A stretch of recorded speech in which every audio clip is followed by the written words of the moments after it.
The only reason that parenting is challenging is because we send our children to an alternative authority every day. Yeah. So if you don't send your children to an alternate authority, they won't be challenging your authority as long as you maintain your authority. Now, if that's hard for you, buck up. You need to do it. You're the parents, right? You gotta, just gotta get that figured out. But, we tell ourselves these lies. Teaching is hard. Teaching's not hard. It's the most enjoyable thing to do is to teach a child something that they don't know. And then they think, my gosh, you walk on water because you just taught me this thing that I didn't know. And that's exciting.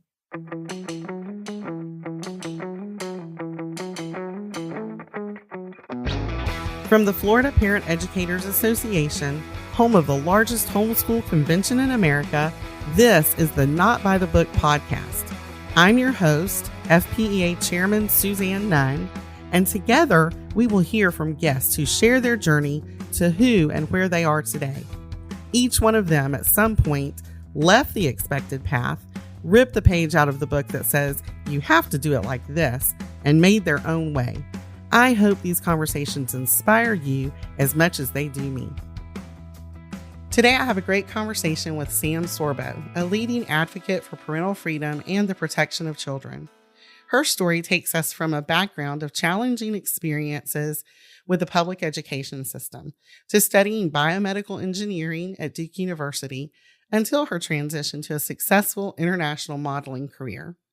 She moved on to becoming an award-winning film star and TV actress, and she lived her own fairy tale in the process as she met and married her husband on the set of Hercules. And now, join us as she shares the rest of her story. My educational journey began when I was in fourth grade. Not that I hadn't attended school up until that point, but I was in a fourth grade math class, and my teacher stood in front of the class and asked a math question.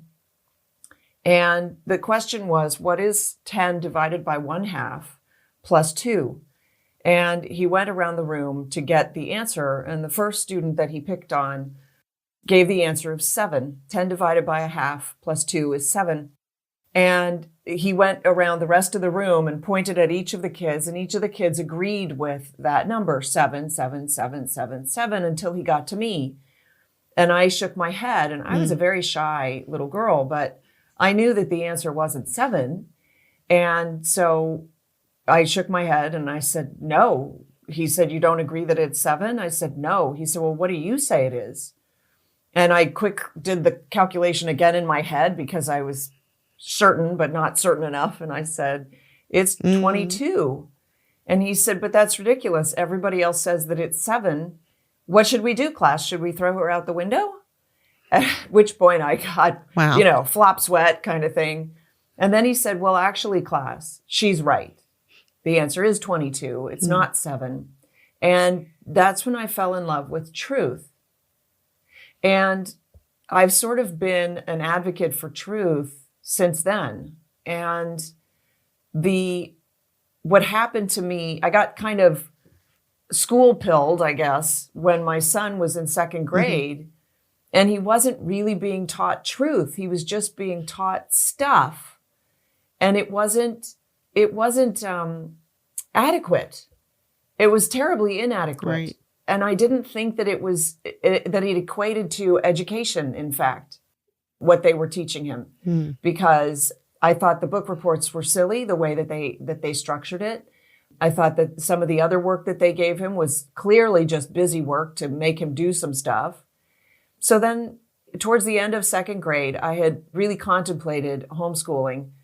And I said to my husband, I think that if I homeschool and fail, he will still be better off. And the reason for that is because of all of the social stuff that was coming home from his school classroom. Now, mind you, this was just before they launched Common Core. So this was, I would say most people would agree, back in the day when school was still normal. Or whatever. Yeah. And then it just sort of went off the rails. And so now it's worse than ever, I would say. And the lies have gotten worse than ever. Yeah. I mean, it's interesting to me that you can just share a story about school from such a young age. I personally have similar experiences because it's like I find so much of the time, some of the things that happen to us in our younger years really have an impact on where we land. And I think that that's part of the interesting thing to me about learning people's stories, because it really does show that we're wired in such a way that we have a gift and we have a place that we're supposed to be and a thing that we're supposed to do with our lives to make an impact on people, and so yours was young. Can we go back for a minute and just talk about what your teenage years were like? I know you have a very interesting background, so digging a little deeper. Well, my teenage years in, say, middle school, high school, I hated school. I hated it. I probably had the most truancy of the most absences of any of the students in the schools, because my mother would write me a note for anything, and she worked full time. And so I could just stay home and be home alone, which I preferred to going to school. And my grades were good, so nobody really made a fuss. They didn't have any cause to say anything because I always did my work. I was a very good student and I tested okay. I'm not a good test taker, but I managed to get by. And so, so I really disliked school, which has probably helped me to impeach the education system, or the school system, I should say, that we have today. Is the fact that school was just not that happy place for me. Now, there are lots of people, my husband is one of them, who, he was a high school jock, he was a football superstar, he was a basketball star.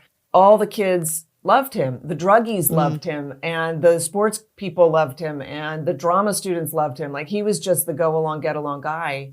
So for him, high school was almost a peak. You know what I mean? Like, there are those people where high school is just it, man. And then And some of his friends from there, it was sort of downhill, because I think school sets up this false paradigm where you're surrounded by kids your own age, which never happens in real life.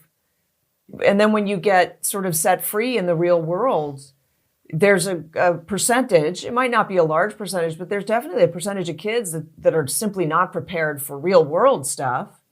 I know I wasn't. When I got cut loose into the real world, it took me several years to figure out that I had no friends. And the only reason that I had friends in high school is because I was part of the, gifted and talented program or whatever. And so the nerds just sort of stuck together and we did things together. But after high school, and by the way, college and working, I ended up with basically no friends. And I realized that if I wanted to make friends, I needed to cultivate friends. So to the people who like push back on me and say, well, how do your kids get socialized? Well, first of all, I'd socialize my dog. I don't socialize my kids. But secondly, why would you think that other children socialize kids? Or why would you think that they do it better than an adult would? Because that doesn't happen. And it certainly didn't happen for me. And part of the reason that it didn't happen for me is I believe my mother was fairly antisocial. And so I didn't learn it from the adults in my life. And I certainly didn't learn it from the kids in my life. Well, even with those experiences in school, though, you did pursue a college education before your career started. Pretty much straight out of high school. Well, so in high school, I wanted to be an actress, and I was absolutely dissuaded. Nobody ever can be successful in that profession. It's ridiculous to think that you'll make any money. And of course, money is the goal in school. The school's goal is, their definition of success for you, for the student, is making a lot of money.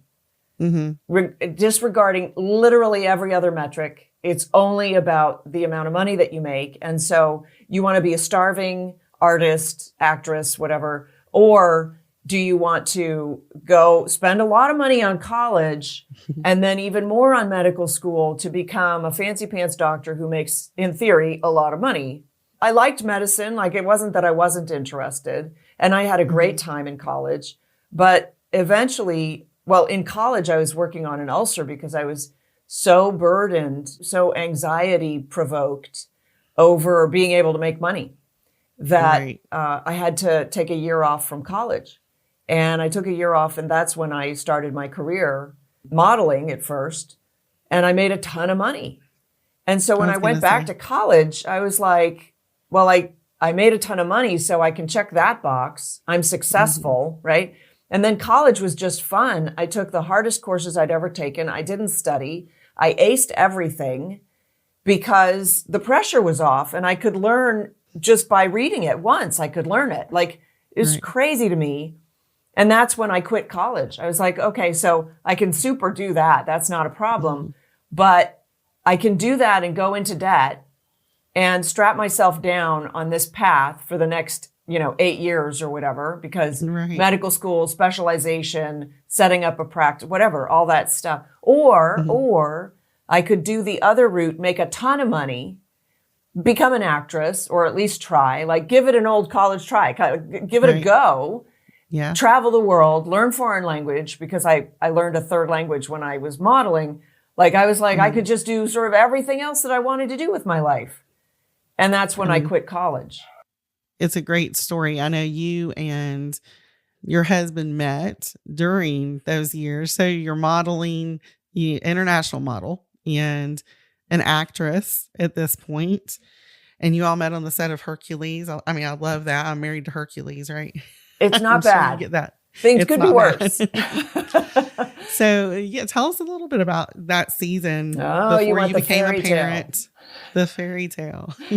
So it is kind of funny. I went down to guest star on Hercules. I played a princess. Life imitates art, I guess. And that's right. We basically met on the set. We met before we got to set because we had to do a cast read through. Except that it was just us two because I missed the cast read through because the volcano blew the night that I was supposed to fly there. And so my flight was postponed by a day.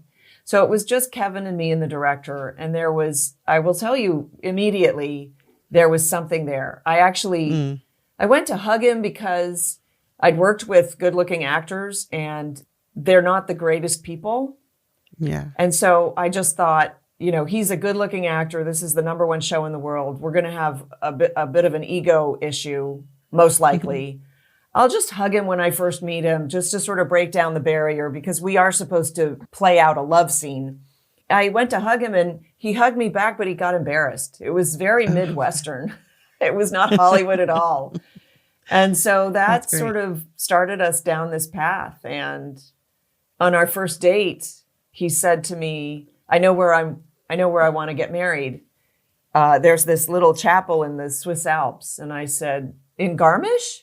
And he looked at me like, that's odd, but yes, why would you say that? I said, well, I have a picture of it that my grandfather gave me. I have it hung on my wall. And he's like, okay, that's super random. And then he goes, and I'm going to have 3 kids, boy, boy, girl. And that's when I said, that's so weird because that's what I'm having, boy, boy, girl. And, fast forward several years and that's what we ended up having. Isn't that funny? So you guys met, and both of you, I know, in Hollywood and in very visual spaces.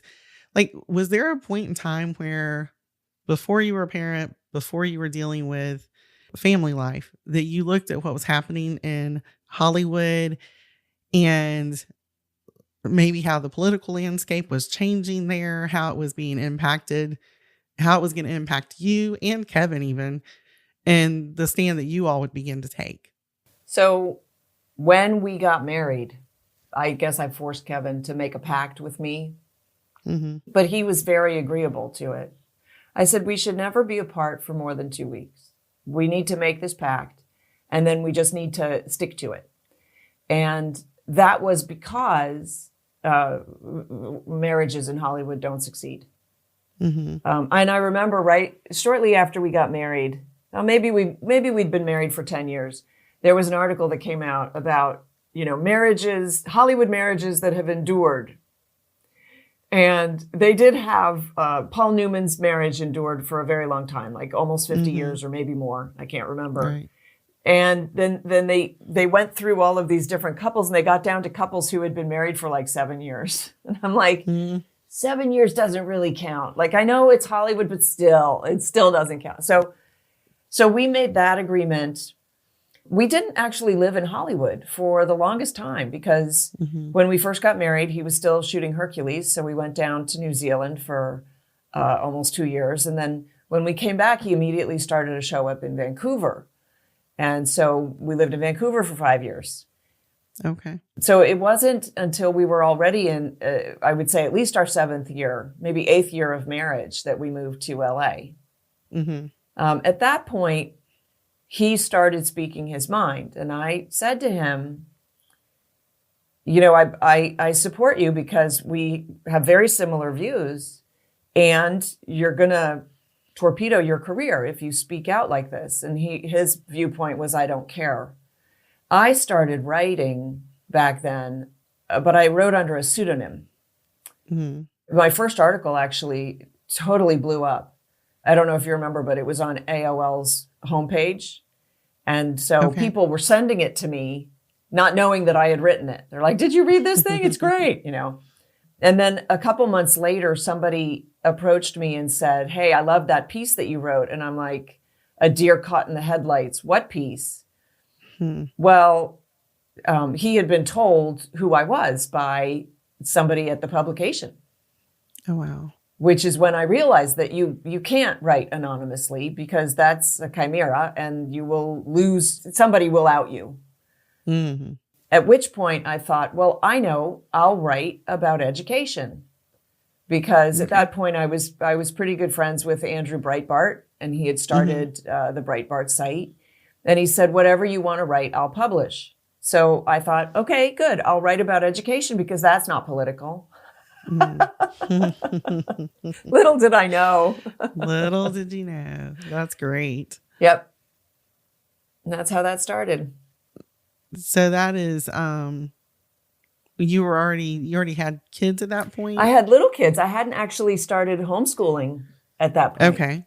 So that's sort of the oddity, I guess, with that is I was lambasting the education system. And I don't call it that. I call it the school system. Right. Before I had decided to homeschool. And I was one of these people, I just never wanted to homeschool. That wasn't what I was doing. Heck no. Right. Because I felt incapable. Now, the more I thought about it, once I started homeschooling, I realized how easy it is. And it is easy. I realized that I was I went to school. I was a very good student. I hated school, and I felt absolutely incapable to teach a second grader. But I was still thinking that I would send my second grader to the institution that turned out the likes of me. Why would I do that to him? My pride and joy, my firstborn. Right. You know what I'm saying? So, and by the way, I felt completely incapable. I studied biomedical engineering at Duke University, and I spoke at that point 5 languages. But I felt like an idiot.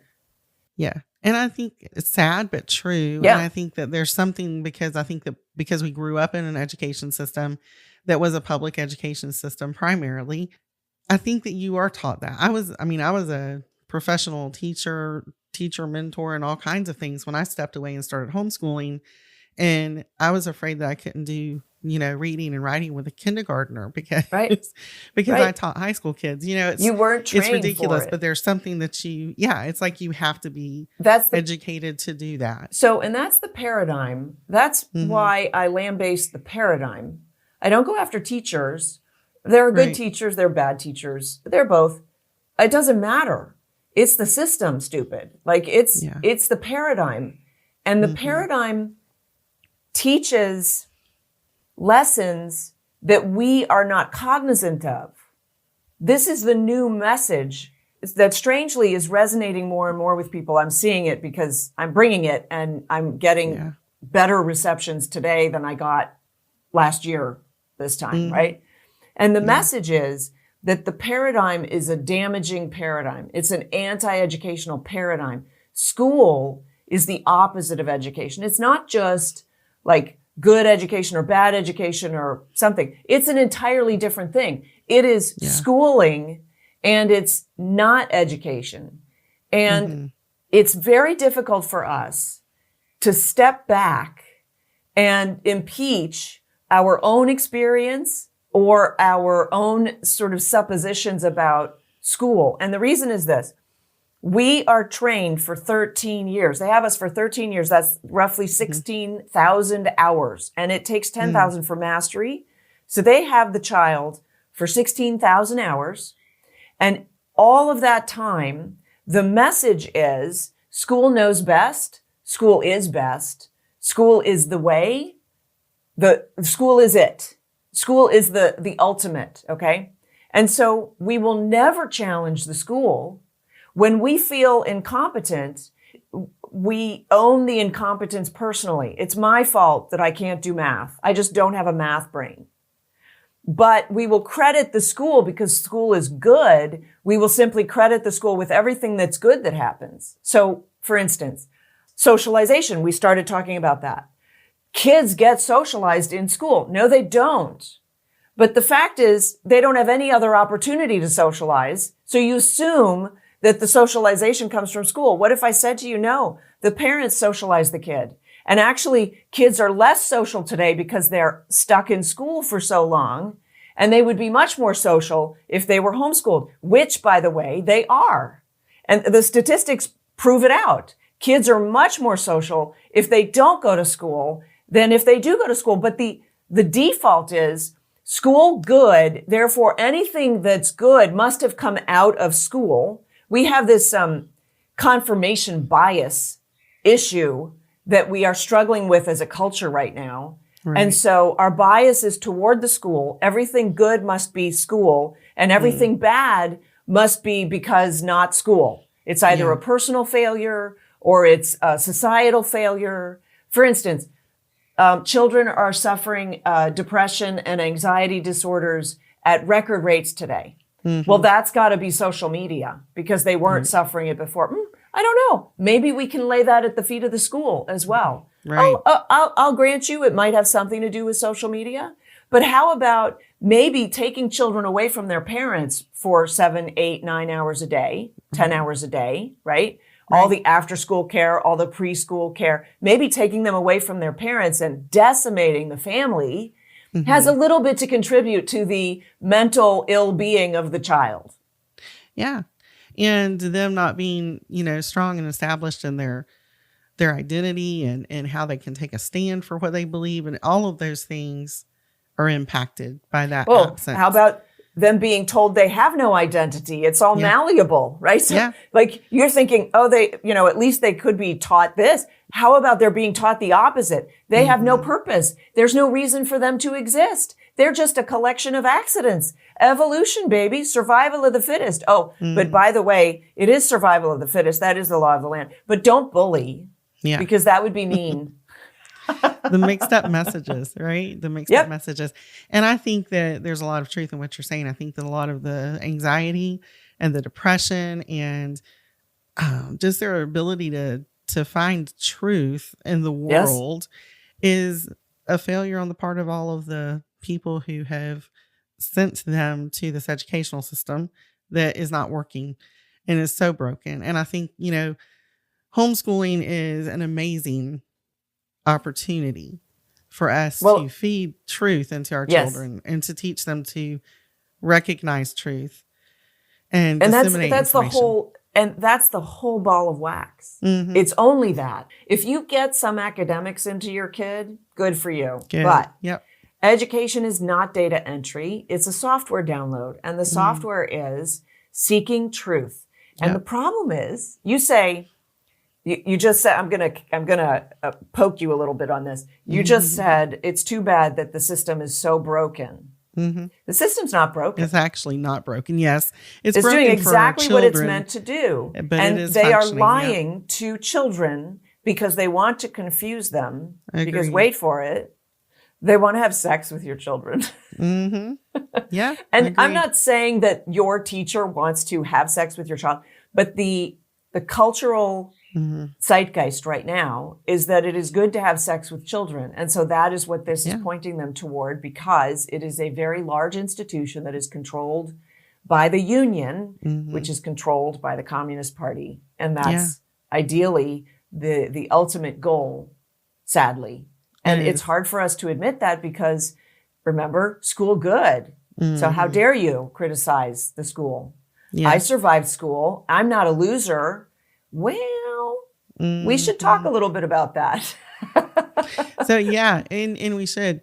So you're absolutely right. The school system functions to do exactly what it intended to do, but it has caused a lot of brokenness in our families and in our Yes. homes. Yes. And so I know I'm in a position, you're in a position where we speak to families often about homeschooling and making that jump and that leap into doing something different with the education of your children. We both are very strong opinioned, right? So when we come out and say things like what we're talking about right here, it's overwhelming. People are like, how do you fix the whole thing? What do you do? How do you do this? And mention the fact that they're not capable of educating their children, which is the most disheartening and heartbreaking thing to me. But how do you find that as somebody who has such a strong, opinion, such a strong voice, and yet at the same time, you're just a huge advocate for parental rights and us being able to take back those precious places in our home? How do you find that you're most effectively reaching out and connecting with the people who are so overwhelmed, don't know how to do what they need to do, and don't even believe that they can do it? What's effective for you?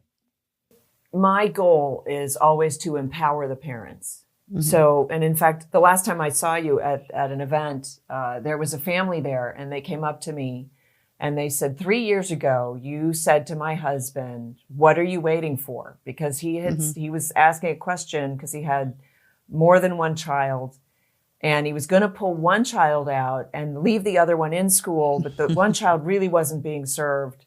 And you questioned that whether the other child was actually being served or not. And then he said, well, I just thought I'd let him finish out the year. And you said, why? So what I try to do is sort of hold up a mirror maybe, or bring truth in some degree. I tend to say things that cause people to sit up and take note. I was speaking at an event a while back, and I said, why are we telling ourselves the lie that parenting is hard? Parenting isn't hard. Mm-hmm. The only reason that parenting is challenging is because we send our children to an alternative authority every day. Yeah. So if you don't send your children to an alternate authority, they won't be challenging your authority as long as you maintain your authority. Now, if that's hard for you, buck up. You need to do it. You're the parents, right? You just got to get that figured out. But, we tell ourselves these lies. Teaching is hard. Teaching's not hard. It's the most enjoyable thing to do, is to teach a child something that they don't know. And then they think, my gosh, you walk on water because you just taught me this thing that I didn't know. And that's exciting. Yeah, it is. Learning's not hard, but we all went to school, and in school, the message was learning is hard. And my idea is exposing people to truth. People think I can't homeschool because I work.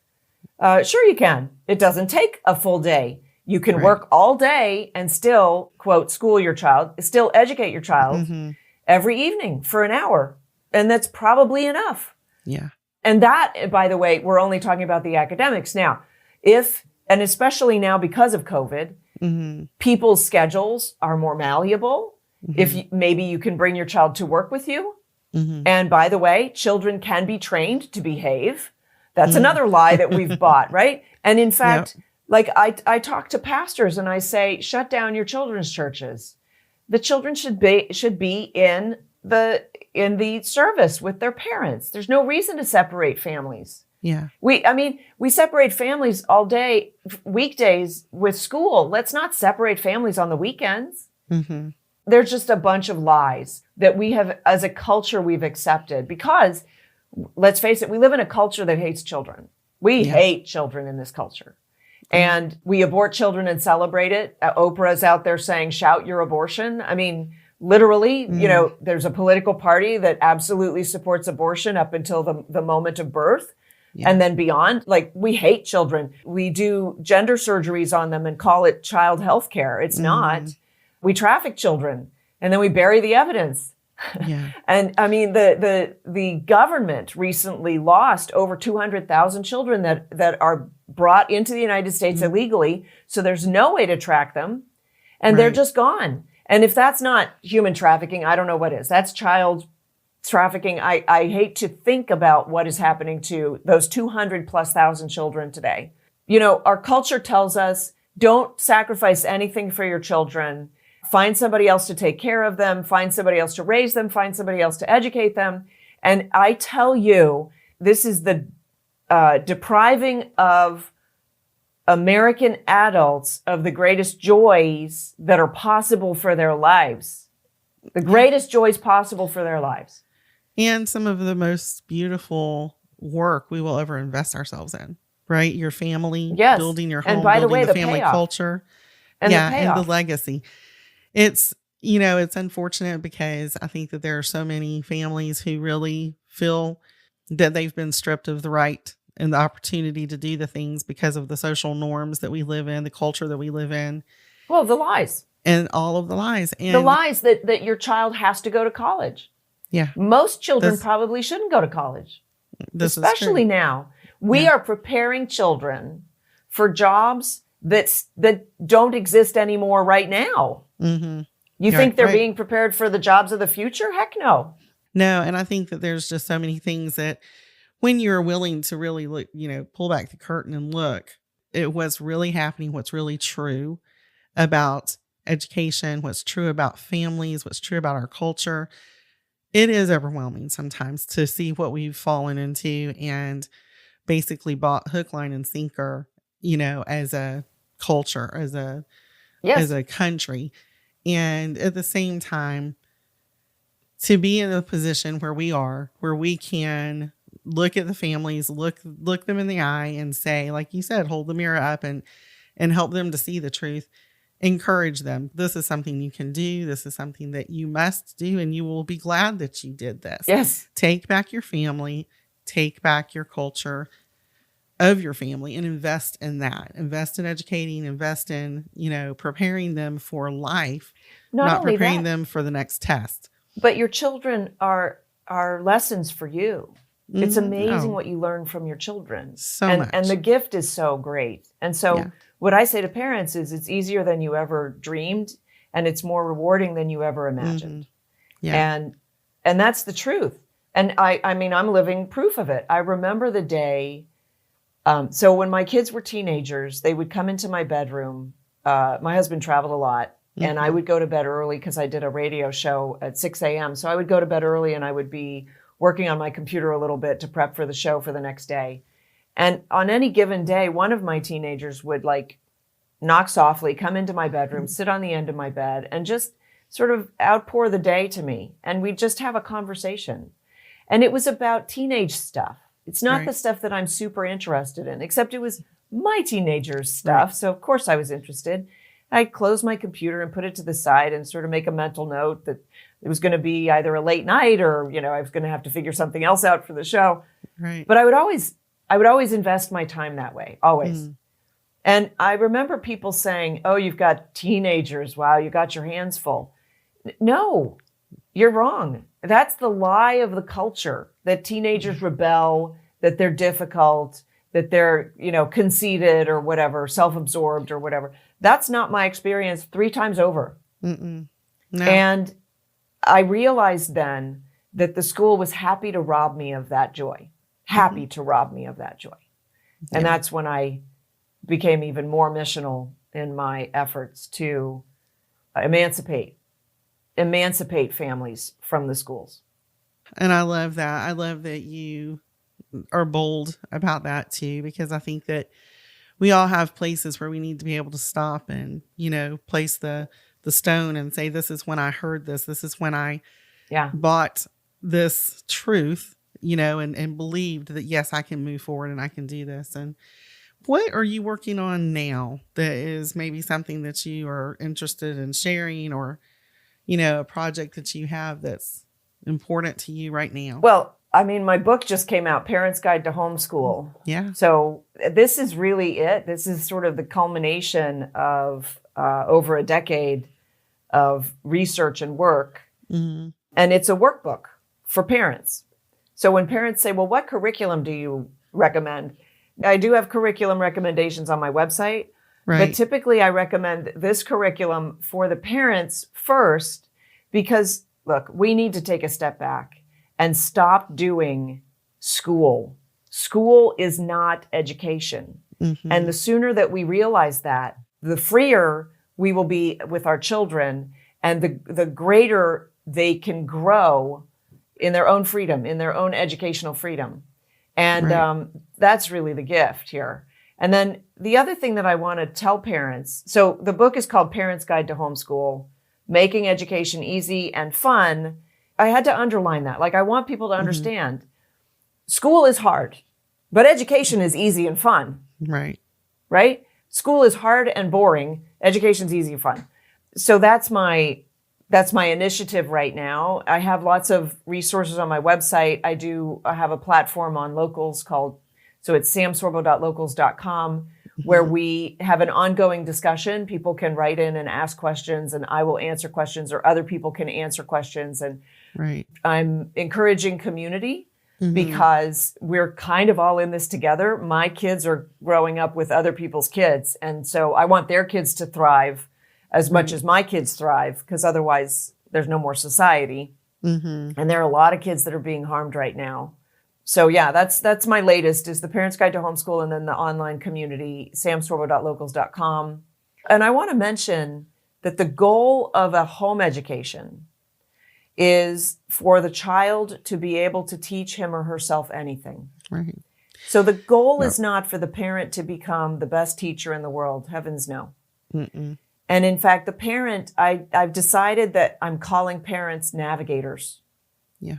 So if you are a home educator, then as a parent, you're a navigator for your child.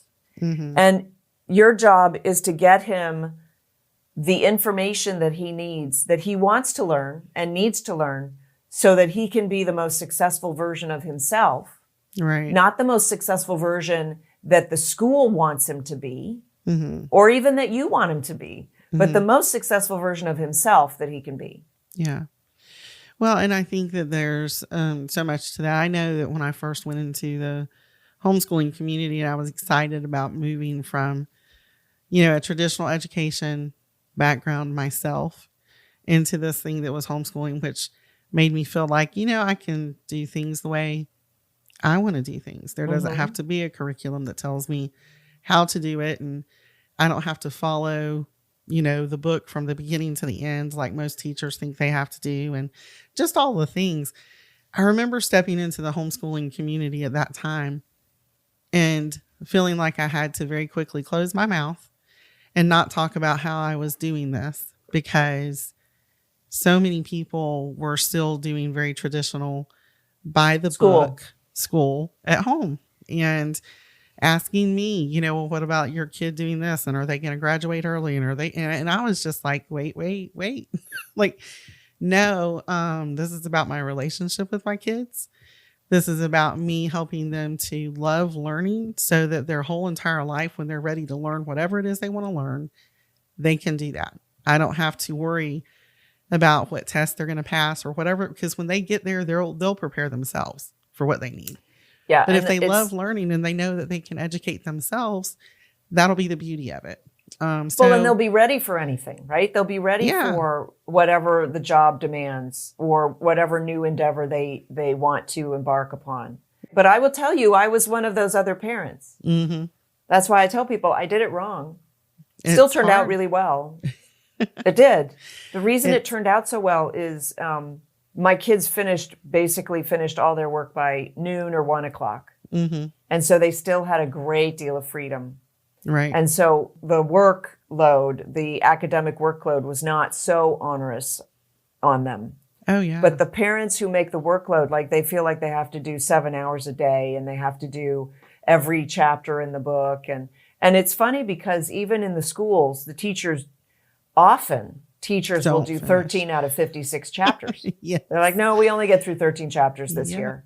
Yeah. So, that is so true.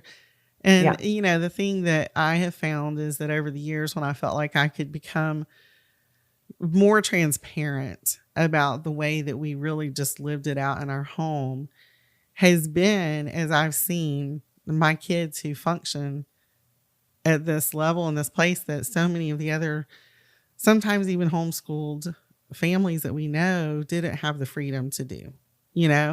They think critically, they look at the things that are happening. They look for truth. They look for wisdom. And those are the important things, Yeah. And so I see that and I'm like, you know what? As scary as it may have been to throw some of that to the side based on my own background and understanding of things and what we had been taught, look at how it's turning out, So now it's a lot easier to be more transparent when it's successful on, these levels. But that's why I'm always just trying to encourage people. I really believe that, and even with my kids, I've always just said to them, don't put yourself in this box that someone else has created for you, whether it's the educational system, your parents, whoever it is. Sure. There's I call it the God box that's been created for you. And you're going to get all these things. God's given you a passion to learn about this and an interest in this for this point in your life. And all of that stuff's coming in and it's creating this person to do exactly what you're supposed to do when you're supposed to do it, if you'll listen and you'll follow him, right? And just give that over to him. So that's how we functionally try to approach it. And it's still, sometimes it's scary because we're humans and we make mistakes. But ultimately, I wouldn't go back and change that. The only thing I might change is that I would just have been more bold in that approach instead of tiptoeing in a little scared, Yeah. So I try to encourage families in that way. So Yeah. I just want to say thank you so much for sharing and for the work that you're doing. Advocating for families is just so important in our culture. Family is something that you are given. It's such a blessing. And I think so much of the time, we throw that to the side and give it away to things that don't deserve it. So what you're doing is so important and I really appreciate it. And love talking to you about all of those things. I do like to ask this question. I'll throw this one out for you. I know for me and for others, a lot of the time, there will be something that somebody said, either a piece of advice or wisdom or a quote that we read somewhere that really has had an impact either on the way that we've developed or significance in where we are right now. Is there something like that you could share with us? Well, it's a Bible verse. Yeah. It's my go-to verse, 2 Timothy 1:7. For God has not given us a spirit of fear, but of power and of love and of a sound mind. Mm-hmm. I always accentuate the sound mind. The idea is he's given us a brain to reason with, and that goes against fear. Fear shuts down the brain.